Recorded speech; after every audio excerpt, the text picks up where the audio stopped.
Добрый вечер, шановное господарство, з вами Ярослав Стешик. Сегодня 111-й день, як за кратами застаются наши коллежанки Катерина Андреева и Дарья Чульцова, осужденные на 2 годы колонии за введение стрыму с площади пераменаў у Менску. Дзяўчыны, мы про вас памятаем. І насуперак усім рэпрэсіям пачынаем аб'ектыў, агляд галоўных навінаў. Лукашенко зноўку знайшоў тэрарыстаў. На складах беларускай арміі ёсць дастатковыя выбухоўкі, трацілу, каб яны паказалі грамадству, што гэта нейкія тэрарыстычныя групы. Сухая галадоўка Ігора Банцара. Я ведаю, што ён чалавек прынцыповы, ведаю, што ён хлусні не любіць, праўда, а тое, што ў судзе адбываецца, гэта ўсё надуманае. Гістарычныя і дзіцячыя часопісы пад забаронаю, але прадаюцца імгненна.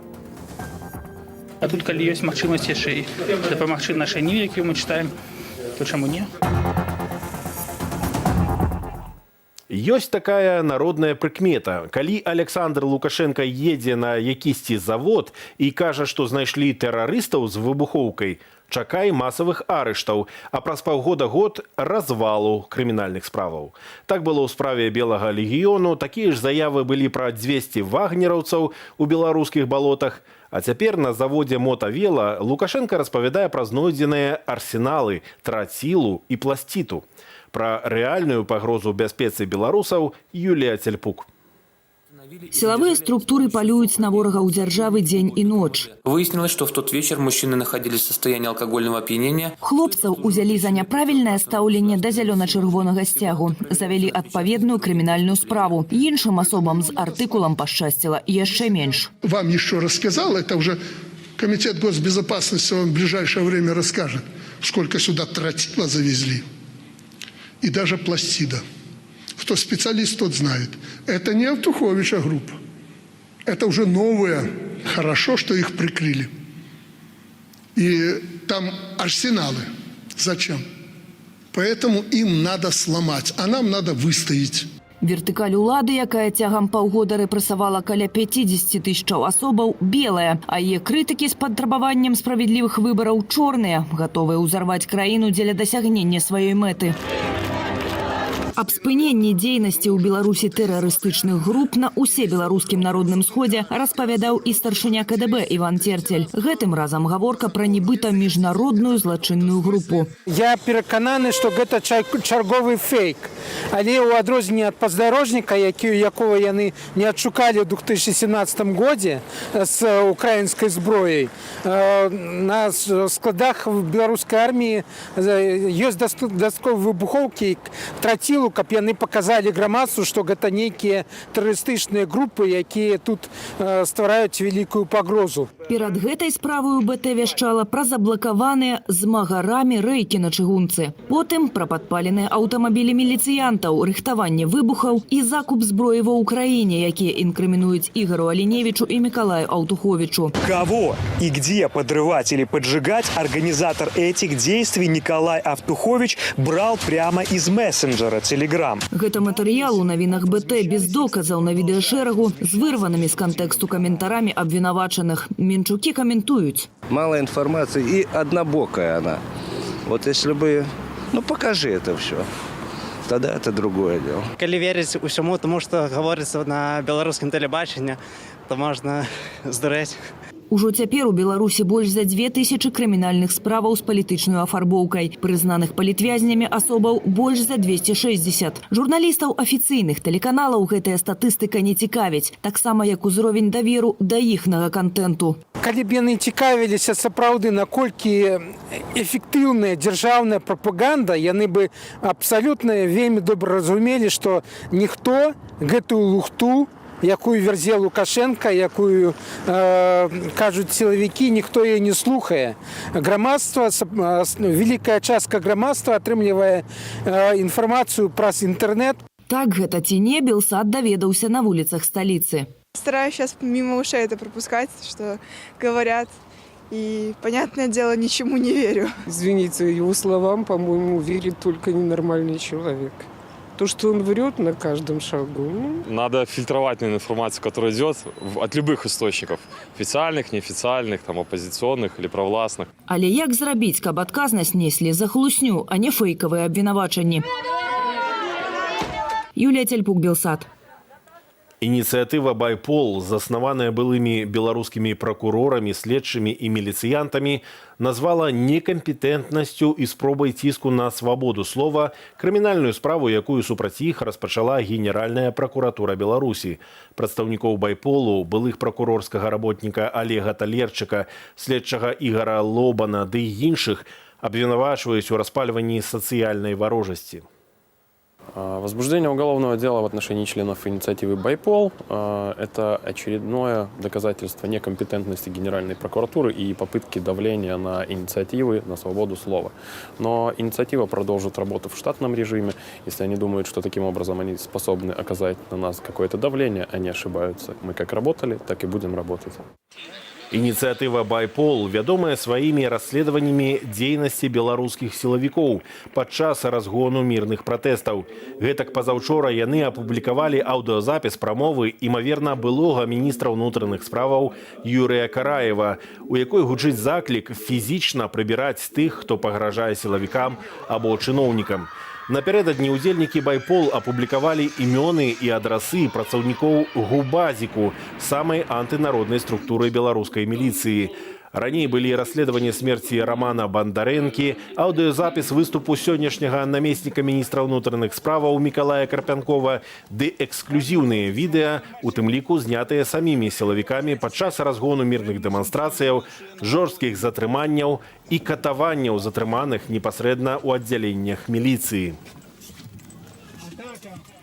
Гарадзенскі актывіст Ігар Банцар дагэтуль трымае сухую галадоўку, то бок не прымае вады і ежы ў знак негвалтоўнага пратэсту супраць незаконнага ўтрымання за кратамі. Сёння да яго змог патрапіць і даведацца пра самапачуццё адвакат. Падрабязней Діяна Радкевіч. З раніцы ў гарадзенскі ізалятар да журналіста, музыкі і перформера Ігара Банцара змог трапіць адвакат. На першым судовым паседжанні ў сераду актывіст абвесціў пра сухое галадаванне, адмовіўся і ад ежы, і ад вады, каб апратэставаць абвінавачванне. К нему невозможно применение каких-то принудительных мер, пока он находится, скажем так, в сознании в адекватном, которое он может отдавать отчет своим действиям. Справядлівасці няма. Было напісана на плакаце актывіста на першым судовым дні. Тады ж Ігар Банцар упаў, нібы знепрытомніў. На другім паседжанні некалькі разоў звяртаў увагу на сваё самапачуццё. Страта вадкасці можа адбывацца праз дыханне, праз скуру і пры непаступленні новой вадкасці ў арганізм, канешне, чалавек можа пратрымаць не больш за тыдзень. Ігара Банцара затрымалі 20 кастрычніка. Яму пагражае штрафу да 3 гадоў зняволення за танец без штаноў перад аўтам міліцыянтаў 5 верасня. Ён чалавек прынцыповы, ведаю, што ён хлусні не любіць, праўда, а тое, што ў судзе адбываецца, гэта ўсё надуманае. У Ігара Банцара 3 непаўнагадовых дзяцей, 4,5 месяцы ён за кратамі. За гэты час музыку змяшчалі ў карцары, прымусова вазілі на псіхіятрычную экспертызу, якая давяла, што музыка здаровы. Сёння ж адвакат даведаўся пра самапачуццё актывіста падчас галадавання. Сегодня его впервые обследовал врач. Это заключалось в том, что у него было измерено артериальное давление, как сказал Игорь, оно в норме. Как всегда комментирует Игорь Банцар свое состояние здоровья, он говорит, Банцар – это Банцар. Поэтому, соответственно, он настроен решительно, он намерен идти до конца. Выявілася, што 22 лютага ўжо другое галадаванне пачала паліць зняволеная Наталя Херше, бо да яе не даходзілі лісты. Пасля першага галадавання ў студзені яе перавялі ў камеру з лепшымі умовамі. Ці працягвае грамадзянка Швейцарыі галадаваць, невядома. Діяна Радкевіч, Белсат. Сумна вядомы ізалятар у менскім завулку Акрэсціна будзе музеем супраціву і свабоды у памяць пра палітвязняў. Пра гэта ў Лісабоне заявіла Святлана Ціханаўская, наведваючы музей Алжубы, дзе трымалі праціўнікаў дыктатуры Салазара. За 40 гадоў дыктатуры Антоніу де Салазара, найдаўжэйшай у Еўропе, праз турму Алжубы прайшло 50 тысячаў вязняў. Падчас наведвання турмы-музею Святлана Ціхановская сустрэлася з мэрам і віцэ-мэрам Лісабону. Лідарка апазіцыі адзначыла, што цяпер у Беларусі адбываецца якраз тое, што ў Партугаліі часоў Салазара, але беларускі народ там таксама імкнецца да мірнага транзіту ўлады. Напярэдадні ў межах працоўнага візіту ў Лісабон Святлана Ціхановская сустрэлася з прэм'ер-міністрам Антонію Коштам і міністрам замежных справаў Аўгушту Сантушам Сілвам. Яна падзякавала Партугаліі за падтрымку беларускага народу, распавяла пра апошнія палітычныя крымінальныя справы і пераслед праваабаронцаў вясны і незалежных медыяў і заклікала Партугалію, як сёлетняга старшыню Еўразвязу, зрабіць вырашэнне палітычнага і гуманітарнага крызісу ў Беларусі прыярытэтам для аб'яднанай Еўропы. Беларусы зноўку праявілі салідарнасць, у тым ліку матэрыяльна. Напярэдадні дзяржаўны манапаліст Белсаюздрук практычна забараніў распаўсюд беларускамоўных часопісаў «Наша гісторыя», а таксама дзіцячыя выданні «Дуду» і «Асцярожна, дзеці». А сёння ўжо ў рэдакцыю стаяць чэргі ахвотных набыць часопісы, у тым ліку ранейшыя нумары. Анастасія Русецкая.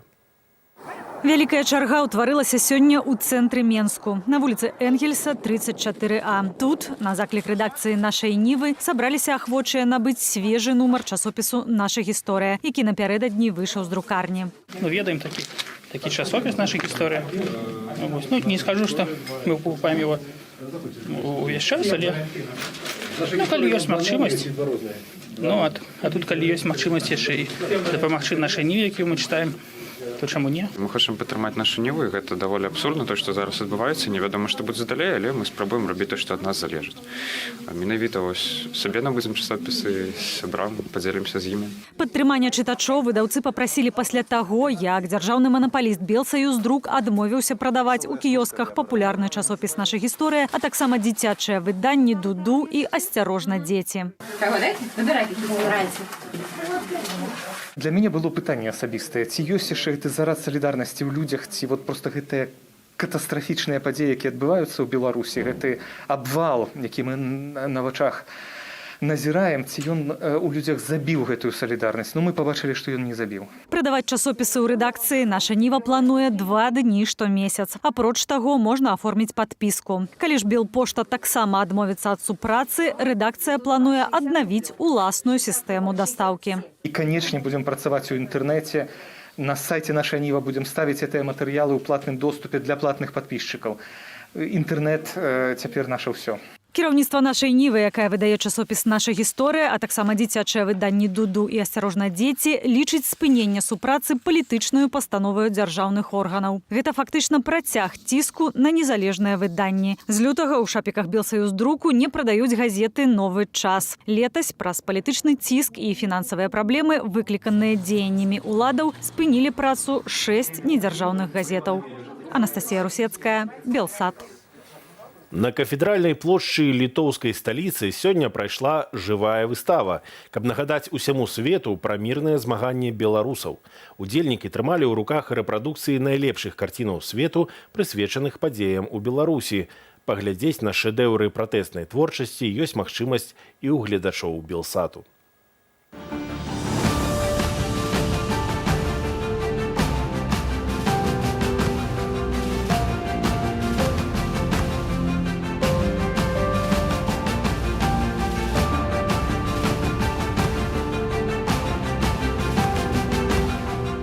Акция посвящена белорусскому протестному искусству, потому что оказывается, что за все это время, за полгода, сделали настолько много очень классных работ художники со всего мира. Беларусь сейчас это как маленький цветок, который независимо от всех преград, от всех мыслимых и немыслимых противостояний ему, да, он все равно вырастет.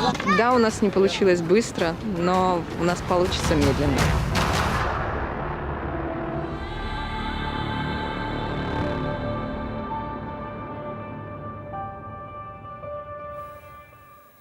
Гэта пакуль усе навіны, але наперадзе вас чакае доза палітычнай сатыры.